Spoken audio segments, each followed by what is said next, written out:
You ask Tiger to calculate. This deals with linear inequalities with one unknown.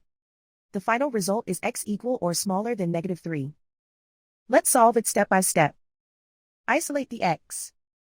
Divide both sides by 4.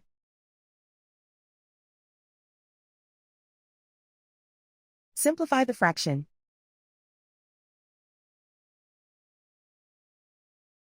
Find the greatest common factor of the numerator and denominator.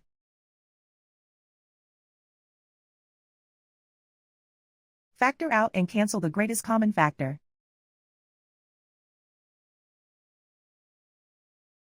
Plot the solution on a coordinate grid. And so the final result is x equal or smaller than -3.